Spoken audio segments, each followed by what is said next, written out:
साधु जी इतने कंजूस है। नेक्सी शर्म घाव, बड़े जोर से बोलो साधु जी। अब लगा कि जो है जबलपुर के पगला बैठे कैसे हो? बढ़िया, आनंद में। आखिरकार चर्चा चलते चलते मां नर्मदा मैया ने इस पगला को बुला ही लिया।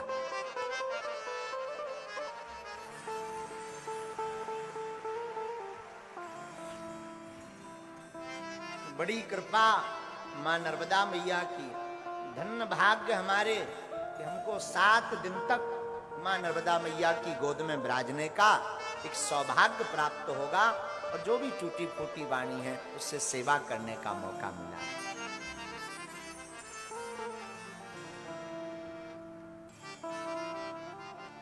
जबलपुर एक ऐसा नगर है जहां भक्ति की गंगा बहती ही रहती है नर्मदा की भांति।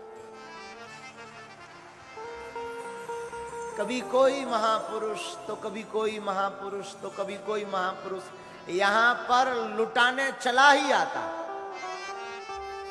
भक्ति का रस तो साहब लुटाया जाता है। धन्य है इस कथा में। वैसे तो पूरा पनागर और पूरा जबलपुर इस कथा का यजमान है, लेकिन मुख्य रूप से जो भूमिका हमारे अति प्रिय इंदु तिवारी जी और उनके दोनों सुपुत्रों ने इसमें निभाई है और सत्येंद्र जी ने निभाई है, वो अति सराहनीय है। आपने लगकर भगवान बागेश्वर बालाजी से प्रार्थना करके और 2024 की तारीख 23 में निकलवा ली। हाँ, ये कथा जो है 24 में होनी थी। इस तारीख की कोई और कथा थी कहीं अगली जगह, पर वाह, धन्य है इनका पुरुषार्थ, इनका भगवान के प्रति प्रेम। और हमें तो लगता है बालाजी ने हमको भेजा ही है कि जाओ भाई सबको राम रस में डुबा करके आओ।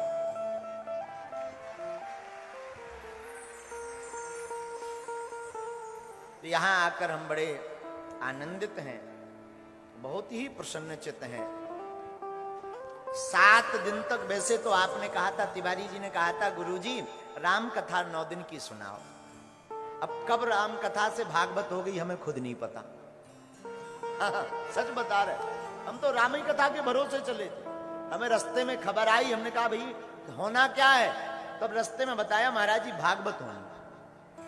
एक दिन बीच में ही, रास्ते में क्या, एक दिन बीच में ही ऐसी चर्चा चली, कार्ड लेकर जब आए तब चर्चा चली, तब याद आया कि राम कथा से भागवत होगी। लेकिन इस बार की हम भागवत कथा में 7 दिन तक एक नया प्रयोग करेंगे। भगवान राम जी, भगवान ठाकुर श्री कृष्ण कन्हैया जी, इन दोनों में क्या समानता है और क्या विपरीतता है, इन दोनों चरित्रों को हम 7 दिन तक सुनाएंगे। भागवत तो सुनाएंगे ही। हमारे रघुनाथ जी कितने सरल हैं और ठाकुर जी कितने चपल हैं। राम जी कितने सूधे और हमारो कन्हैया कितनो टेढ़ो। इसका आप आनंद लेंगे तो आपका हृदय एकदम भर जाएगा। और हमारी कोई वाणी नहीं है, ये तो हनुमान जी की वाणी की जो प्रेरणा लगेगी। हम तो माध्यम हैं, माइक बनकर बोलेंगे, बुलाने वाले तो बालाजी बैठे हैं और वो जो भी बुलवाएंगे। एक बात याद रखना, क्रोध में मत जीना, बोध में जियोगे तो तुम जो भी बोलोगे वो सत्य निकलेगा।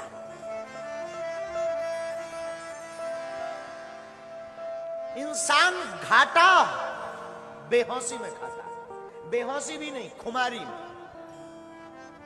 बेहोश कोई हो जाए तो उसे तो कोई खबर ही नहीं, शांत अचेत पड़ गया। पर एक स्थिति ऐसी होती है कि थोड़ा होश और थोड़ा बेहोश, मध्य की स्थिति, न ज्यादा बेहोश न ज्यादा होश। इस मध्य की स्थिति में जो गलती होती है वो बहुत बुरी होती है। इसलिए हमारे बुद्ध पुरुषों ने एक बात कही, हमारे साधु पुरुष कहते हैं महाराज जागते रहो,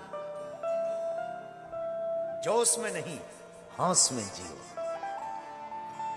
ज्यादातर मानव, आपको सुनकर आश्चर्य होगा, इस दुनिया के 98% लोग बेहोशी में जिंदगी जीते, मदहोशी में। उन्हें होश ही नहीं, जिए जा रहे, कमाए जा रहे, बिल्डिंगें बनाए जा रहे, गाड़ियां खरीदे जा रहे, कपड़े ढेर लगे हैं, फिर भी नई साड़ी पर नजर, फिर भी नई डिजाइन पर नजर, जिए जा रहे। और एक दिन कब पत्ता कट गया, कब हो गया राम नाम, पता ही नहीं लगा। फिर पछताए का हुई जब चिड़िया चुग गई खेत। साधु पुरुष कहते फिर पछताने से भी क्या, जब चिड़िया खेत चुग गई तो फिर पछताने से क्या। इसलिए मेरे माई बाप, मेरे पागलो, तुम हमारी आत्मा हो, एक काम करो, आओ, जितना मदहोशी में जीवन जी लिया सो जी लिया, अब आज के बाद जाग कर राम और कृष्ण मय जीवन जीना प्रारंभ करें।